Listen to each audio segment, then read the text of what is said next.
আলহামদুলিল্লাহ, আল্লাহ তাআলা দরবারে লাখ কোটি শুকরিয়া আদায় করি যে মহান রব্বুল আলামিন আমাদেরকে এক বেহেশতের বাগানে, জান্নাতের বাগানে বসার আল্লাহ রব্বুল আলামিন তৌফিক দান করেছেন।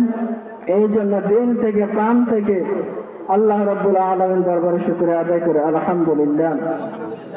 সময় অল্প, কিছু কথা বলার, আপনার থেকে দোয়া নেওয়ার, এই জন্য বলছি। কথা বলার সময় নাই, হুজুর বসে আছেন।